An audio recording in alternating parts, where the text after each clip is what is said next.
Bueno, Dios le bendiga y bienvenido a este episodio de Vida Reformada. Como siempre, nuestra misión es profundizar en las riquezas de las Escrituras y explorar cómo glorifican a Dios, transforman y enriquecen nuestras vidas diarias. Gracias por estar conmigo una vez más.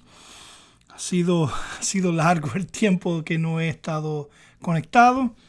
Muchas cosas han sucedido en mi vida, pero todas son buenas. El Dios ha sido fiel y misericordioso conmigo. Y estamos aquí compartiendo un ratito con ustedes. Este es el último episodio de lo que es las 99 doctrinas esenciales. Y hoy vamos a estar cubriendo lo que es la iglesia y varios aspectos de ella. No vamos a entrar muy profundo en todos los detalles, como dije, pero en episodios próximos y programas futuros vamos a estar tratando diversos temas con más detalle y más profundización. Pero antes que nada, quiero recomendarle este recurso.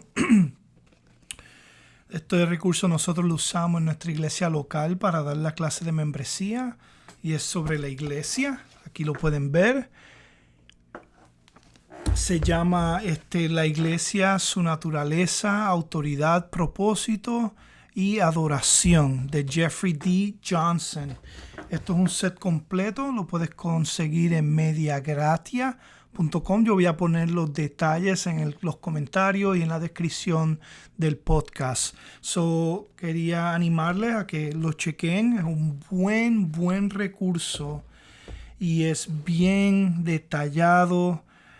Y muestra la naturaleza de la iglesia, nos muestra su autoridad, sobre membresía, toma muchos temas de la cual son de mucha importancia cuando se trata del gobierno y la eclesiología. Les recomiendo esto, se llama La Iglesia, está en español, el libro está en español. El documental, esto es una cajita que trae un documental. Trae un libro y trae otro librito que te muestra cómo darlo para grupos pequeños. Tiene, creo que son 12 secciones. A ver, aquí lo tengo. Sí, son 12 lecciones y cada lección tiene un video corto, como de 20 minutos. Esto está diseñado para darlo en grupos pequeños, para darlo como clase de membresía. Tú ves el video, entras en discusión. Es algo muy importante. La iglesia. Hoy vamos a estar tomando algunos detalles de lo que es la iglesia. Y continuaremos. Vamos a ver qué va a pasar en los próximos episodios. A ver en qué dirección vamos a estar yéndonos. Historia de la iglesia, la Confesión Bautista de 1689. Me daría ánimo que si comentan algunas ideas que quieran ver en el canal o ver en el podcast, sería de ánimo. Conéctate, como siempre digo, si quieres ser parte de la programación, si tienes algún tema que te gustaría discutir, algún tema que quisieras compartir, por favor, escríbeme un correo electrónico, comparte esta programación para que sea de bendición para otros. Y como siempre, estamos para glorificar a Cristo, estamos para crecer y para la hermandad. Esto es Vida Reformada y como siempre digo, nuestra misión es profundizar en las riquezas de las Escrituras y explorar cómo glorifican a Dios primero que nada, transforman y enriquecen nuestras vidas diarias. Y lo primero que vamos a ver aquí es la iglesia y reino. La iglesia y el reino de Dios están estrechamente relacionados, y aunque no son idénticos, porque cuando la Biblia habla del reino de Dios se refiere al reinado de Dios en el mundo, y la iglesia es el pueblo de Dios que vive bajo su amoroso gobierno, ahora anticipando la plena manifestación del reino de Dios en el futuro. Y la misión de la iglesia es dar testimonio sobre el reino de Dios, proclamando el mensaje de salvación de Dios a través de la obra redentora de Cristo y obviamente demostrando el poder del Evangelio a través de las buenas obras para que otros puedan vivir bajo el mismo reinado que los creyentes. También la iglesia se le llama la novia de Cristo. No sé si ha escuchado ese término antes. La iglesia se describe como la novia de Cristo, esperando fielmente el día en que Cristo regrese y el cielo y la tierra sean uno, compuesta por todos los creyentes de toda lengua, tribu y nación. La iglesia es la novia de Cristo, la novia que Cristo redimió. Es la imagen de una novia. También habla de la permanencia de la relación de Cristo con la iglesia, ya que el matrimonio fue diseñado por Dios para ser un pacto duradero entre hombre y una mujer. Algo que de verdad hoy sinceramente está siendo atacado, pero ese no es nuestro tema de hoy. Vemos esto como en Génesis, por ejemplo, en Génesis 2:24, por lo tanto, el hombre dejará a su padre y a su madre y se unirá a su mujer y serán una sola carne. También esto vemos Jesús haciendo eco de esto en Mateo 19:5. Por esta razón el hombre dejará a su padre y a su madre y se unirá a su mujer y los dos serán una sola carne. Esta es la imagen de la iglesia de Dios, la novia de Cristo. También vemos la iglesia que se le llama el cuerpo de Cristo.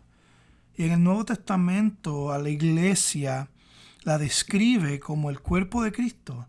La iglesia vive y opera como una representación de Cristo aquí en la tierra, con Cristo como su cabeza. Esto lo vemos en Colosenses 1:18, donde nos dice que Él es también, hablando de Cristo, Él es también la cabeza del cuerpo que es la iglesia. Y Él es el principio, el primogénito de entre los muertos, a fin de que Él tenga en toda la primicia.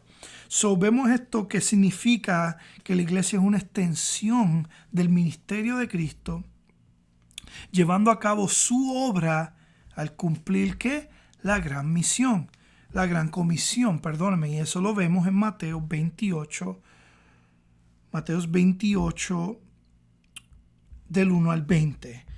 Y lo estás viendo que dice, por tanto, ir a toda autoridad en el cielo y la tierra ha sido dada ante mí. Por eso ve y hacer discípulos de todas las naciones, bautizándolos en el nombre del Padre, del Hijo y del Espíritu Santo, y enseñándoles todo lo que te he mostrado. Además de la imagen de la iglesia de Dios como el cuerpo de Cristo, nos muestra una interconexión de los cristianos individuales, como cada miembro también depende unos de otros para el crecimiento y la santificación. Eso tú lo ves en el capítulo 12 de Primera de Corintios, como Pablo nos muestra que somos un cuerpo y las funciones del cuerpo, Cristo siempre siendo la cabeza. También vemos que la iglesia es llamada el pueblo de Dios. Hemos visto cómo se trata del cuerpo de Cristo, le pone la imagen de la novia de Cristo y ahora vemos cómo se ve como el pueblo de Dios. En 2 de Corintios 6:16 dice, ¿o qué acuerdo tiene el templo de Dios con los ídolos? Porque nosotros somos el templo del Dios vivo, como Dios dijo, habitaré en ellos y andaré entre ellos y seré su Dios y ellos serán mi pueblo. Este pueblo está compuesto tanto por judíos como por gentiles. La iglesia es creada por Dios a través de la muerte expiatoria de Cristo, y el término la iglesia se usa en dos sentidos: de iglesias locales individuales compuestas por personas que han hecho un pacto con el señorío de Cristo, y de la iglesia universal, la iglesia católica, y no de católica de Roma, sino universal. Y esto está compuesto de todos los creyentes en Cristo en todos los tiempos. Como pueblo de Dios, la iglesia busca vivir bajo el cuidado y el gobierno de Dios mientras somos protegidos y cuidados por Él. Esto también tiene otro término que le llaman la iglesia visible y la invisible, pero este término se usa más en el sentido de que la iglesia visible es a todas las personas que tú ves adorando en el día del Señor, glorificando su nombre, cantando cánticos, escuchando de la palabra, pero tú ves la iglesia invisible, la cual está entre la visible, pero esos son los que realmente tienen una relación con el Señor. Por eso tú ves muchas veces que Jesús hace ese tipo de advertencia. No todo el que diga Señor, Señor, entrará al reino de los cielos o tendrá salvación. Algunos dirán en ese día, Señor, pero yo hice esto a tu nombre y yo hice lo otro a tu nombre. Y Él dirá, apártate de mí, yo nunca te conocí, hacedor de maldad.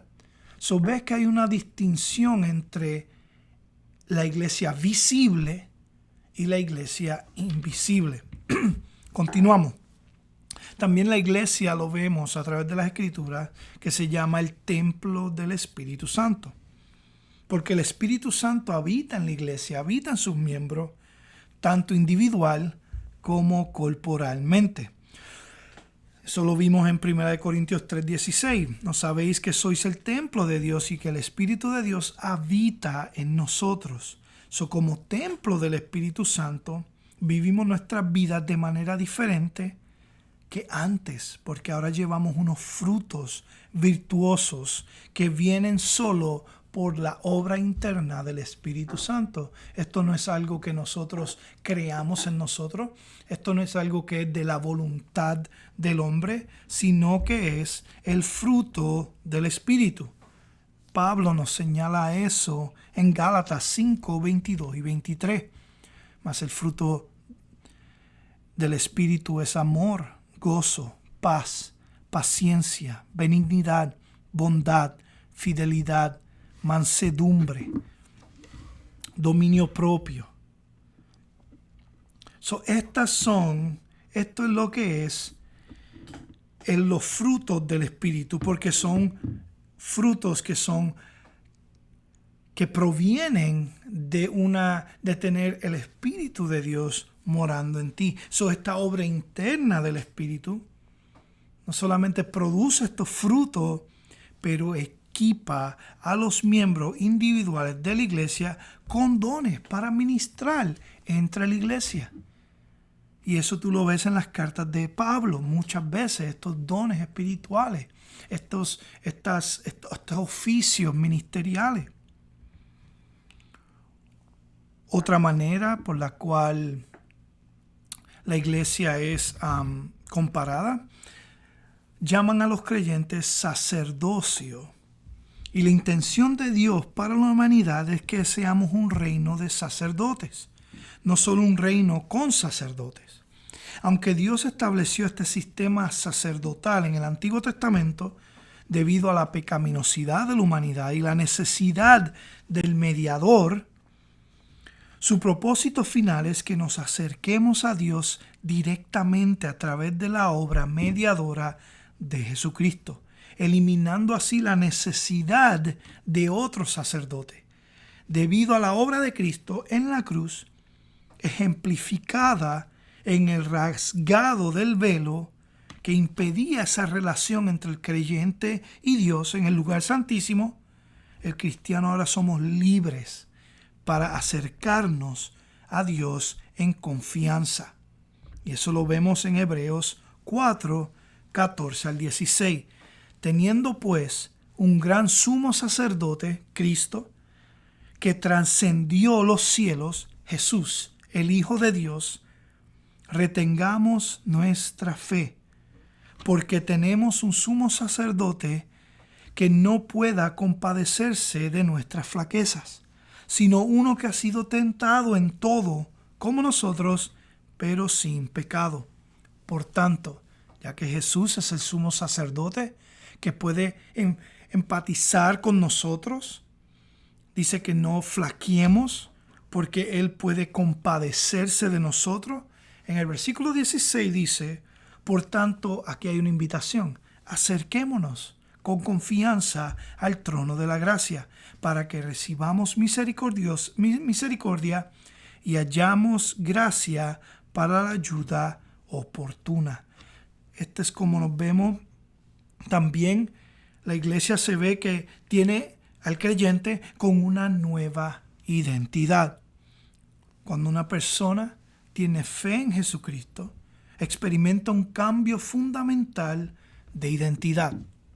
Las cosas viejas pasaron, he aquí todas son hechas nuevas. De ser un enemigo bajo la ira de Dios, eso lo ves en Efesios. A veces mucha gente pregunta de qué somos salvos. Y mucha gente puede pensar, pues somos salvos de ir al infierno. Y sí, en parte sí. Pero aquí quiero que vean lo que dice Efesios 2, 1 al 3. Él os dio vida a vosotros, que estábamos muertos en vuestros delitos y pecados, en los cuales anduvisteis en otro tiempo, según la corriente de este mundo, conforme al príncipe de la potestad del aire, el espíritu que ahora opera en los hijos de desobediencia, entre los cuales todos nosotros en otro tiempo vivíamos en las pasiones de carne, satisfaciendo los deseos de la carne y de la mente, y éramos por naturaleza hijos de ira, lo mismo que los demás. Pero Cristo, rico en misericordia, por causa del gran amor con que nos amó, aun cuando estábamos muertos en nuestros delitos, nos dio vida juntamente con Cristo.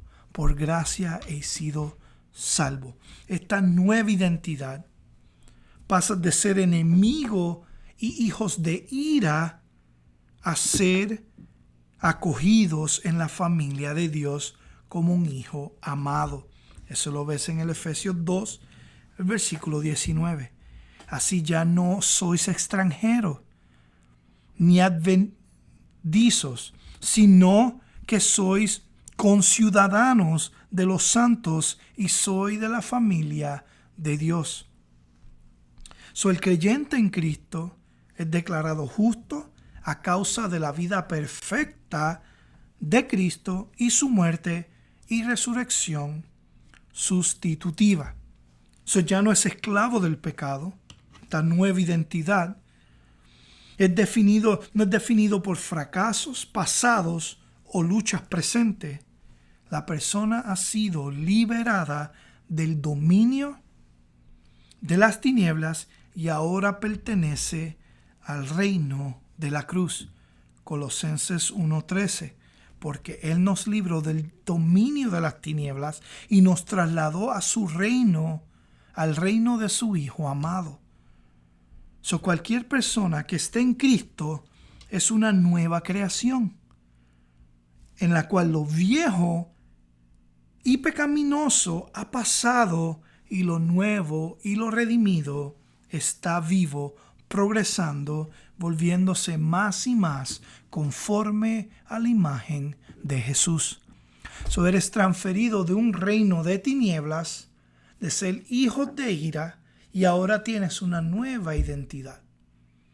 Ahora eres salvo, ahora eres redimido, ahora eres parte de un reino y bajo el reinado de un rey que no es corrompible o corruptible, sino algo que es incorruptible y es eterno.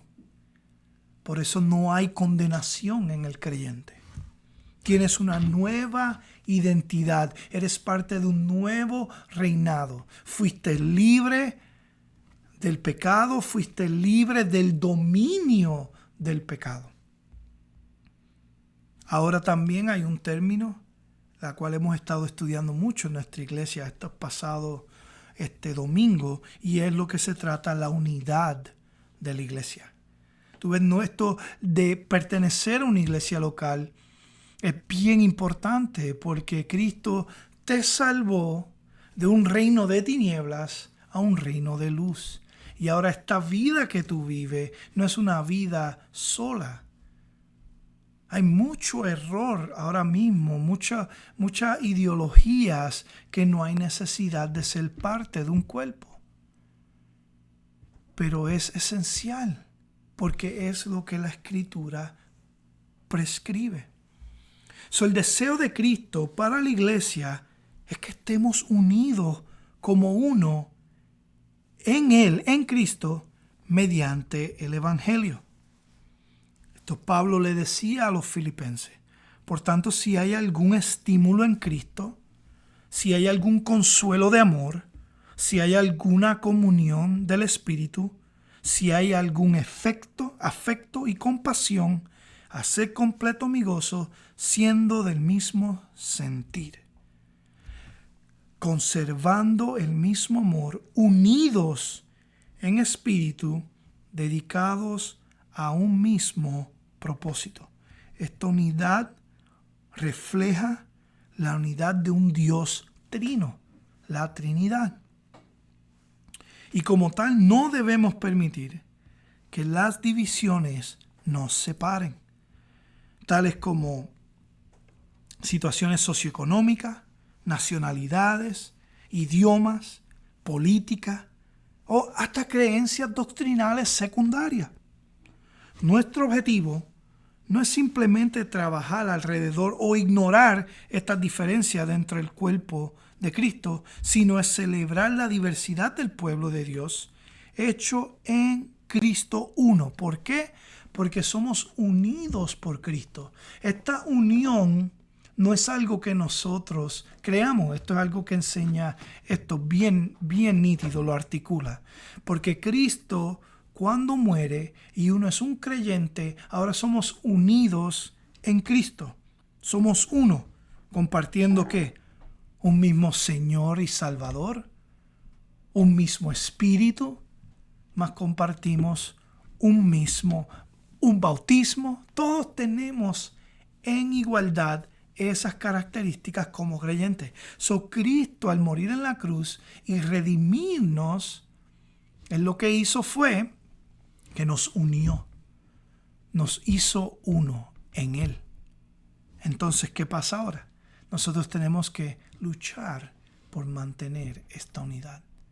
No es por crear unidad, porque somos unidos en Cristo, sino es mantener esa unidad. Y esa unidad se demuestra bajo humildad, amándonos y perdonándonos libremente los unos a los otros para reflejar el poder de Cristo, que es el que reconcilia todas las cosas consigo mismo. Es un recordatorio de esta gracia salvadora que nos une. Un mismo evangelio, una misma salvación. Él es el camino, la verdad y la vida. Hay un solo camino. Esto es algo bien intencional. Ahora podemos ver un poquito de lo que es la misión de la iglesia. Y la iglesia es un signo, un instrumento del reino de Dios, un pueblo unido por la fe en el evangelio del Rey Jesucristo crucificado y resucitado. La misión de la iglesia es ir al mundo en el poder del Espíritu Santo y hacer discípulos, proclamando este evangelio, llamando a las personas a responder en un arrepentimiento y fe continuo, y demostrando la verdad y el poder del evangelio, viviendo bajo el señorío de Cristo para la gloria de Dios y el bien del mundo. O sea, la misión de la iglesia es hacer su gloria ser conocida. Es proclamar las buenas nuevas que nos salvó. Es compartir el evangelio de salvación. Es vida eterna. Imagínate que tú seas un doctor y tú entiendas lo que lleva a un hombre a sanarse. Y ahora yo entiendo, y esto es algo que también tenemos que tener claro, que no es que nosotros salvamos personas. Pablo lo dijo muy claro cuando había el conflicto entre quién era el predicador. Algunos dicen que soy de este, algunos dicen de otro, pero él dice no, este planta, este otro riega, pero es Dios el que hace el crecimiento. Para la salvación, como es por gracia a través de la fe, es el mismo requisito para todos, que Dios te salve, que Dios cambie tu corazón. Esto no es algo que el hombre puede hacer. Eso está claro en Juan 1, 11 al 13. Él dijo, a los suyos vino y los suyos no lo recibieron. Pero todos aquellos que le recibieron les dio derecho de llegar a ser hijos de Dios. ¿Quiénes son estos? Es decir, a los que creen en su nombre. Los que creyeron en su nombre fueron dados el derecho, le dio el derecho de ser hijos de Dios. Y ahora el versículo 13 de Juan 1, que mucha gente lo quiere ignorar, dice que no nacieron. ¿Cómo llegaron a ser hijos de Dios? ¿Cómo llegaron a tener el privilegio de llamarse hijos de Dios? ¿O el derecho legal? No nacieron de sangre, ni de voluntad de la carne, ni de voluntad de hombre, sino de Dios. Eso es una aseguranza de salvación. Eso te quiere decir claramente que el único camino, la verdad, es Cristo. Y si el Padre no regenera el corazón de piedra y pone uno de carne, no importa quién tú seas, no vas a cambiar. La regeneración no es algo que el hombre inicia, no es algo que el hombre efectúa, sino es una obra redentora, es una obra de Cristo, es una obra trinitaria. El Padre te escoge desde antes de la fundación de la tierra. El Señor fue a la cruz y murió por tus pecados. El Espíritu te jala y te llama. Te da un corazón nuevo. Es un regalo del Padre hacia el Hijo, preservado por el Espíritu. Como iglesia, también el centro debe tener un tipo de discipulado. Y el discipulado es un proceso que tiene lugar tanto de manera formal como informal para efectuar la madurez espiritual mientras las personas siguen a Jesús. El discipulado informal, como sugieren pasajes en Deuteronomios 6, 4 al 9, vemos esto que dice, pues estos son los mandamientos. Sí, escucha, oh Israel, el Señor nuestro Dios, el Señor es uno. Amarás al Señor tu Dios con todo tu corazón y toda tu alma y con toda tu fuerza. Y estas palabras que yo te mando hoy estarán sobre tu corazón y diligentemente las enseñarás a tus hijos. Y hablarás de ellas cuando te sientes en tu casa y cuando andes por el camino y cuando te acuestes y cuando te levantes. Tú ves, esto es lo informal. Esto es la vida diaria que debemos estar haciendo, este discipulado. Compartiendo en hermandad con otros, consejería bíblica, pastoreando, otros hermanos amonestándose los unos a los otros.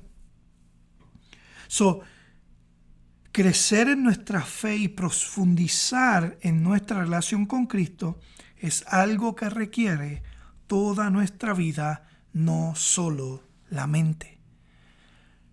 Vuelvo y repito, esto es precioso. Crecer en nuestra fe y profundizar en nuestra relación con Cristo es algo que requiere toda nuestra vida, no solo la mente.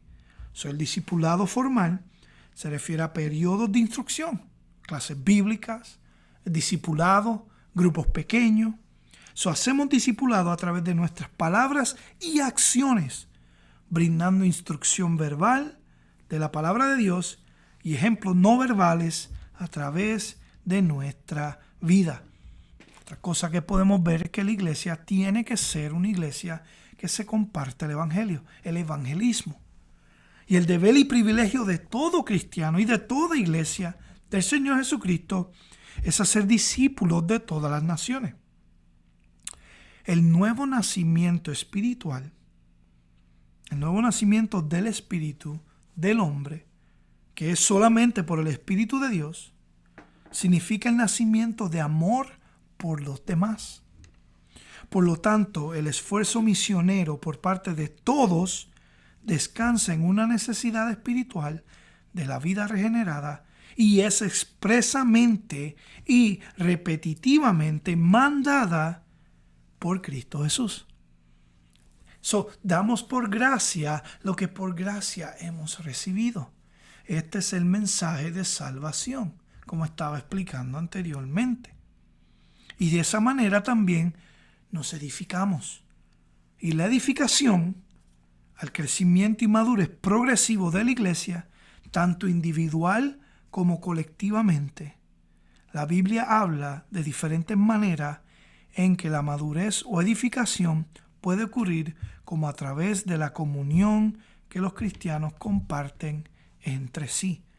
Además, la edificación tiene como lugar a través de la predicación, de las enseñanzas de las Escrituras por parte de la iglesia, ayudando a las personas a comprender e internalizar todo el consejo de Dios.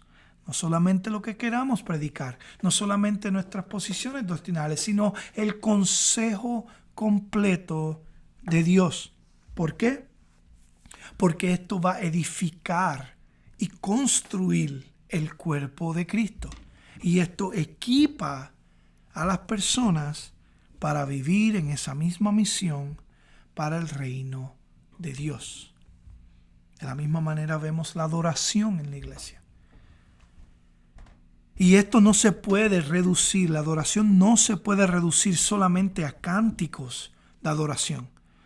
La adoración es ante todo algo del corazón y se extiende a todas las áreas de la vida. Todo sea lo que coma, sea lo que diga, que glorifique a Dios. El objetivo y el enfoque de la adoración es Dios, dándole la alabanza y la adoración exacta a quien se las merecen. La adoración no debe llevarse solamente a cabo en un nivel personal dentro de la vida de un cristiano, sino también al unirse con otros cristianos en el acto corporativo de adoración y de administrar nuestros dones para la gloria de Dios. La adoración corporativa sirve para edificar, fortalecer a otros cristianos, pero también sirve como testimonio para los no creyentes de la grandeza de Dios. Cuando nosotros adoramos, voy a hacer un paréntesis aquí rápido. Cuando nosotros adoramos, nosotros no estamos invitando a Dios abajo para adorarle. Nosotros no estamos haciendo un acto de impresionar a Dios con nuestras alabanzas. La adoración es una respuesta a lo que has recibido por gracia. Ama a tu Dios sobre todas las cosas. Tú ves, esa es la adoración. Amarás a tu prójimo como a ti mismo. Esa es la respuesta de la adoración. Yo estoy respondiéndole al Dios que me salvó de la miseria, el Dios que me salvó de eterna condenación. Y cuando tú entiendes el sacrificio de Cristo en la cruz, cuando tú entiendes todo lo que implicó a que Él fuera al Calvario, a que Él derramara su sangre por pecadores como tú y como yo, nuestra respuesta es adoración, es gratitud. También vemos estos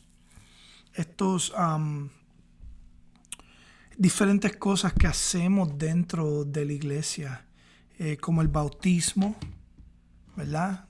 Bautismo. También vemos la cena del Señor. Estas son las ordenanzas de la iglesia. La cena del Señor, el bautismo, la confesión de pecados. También vemos esto, que hay una relación familiar, porque Dios ha instituido obviamente la familia como fundamental para una sociedad.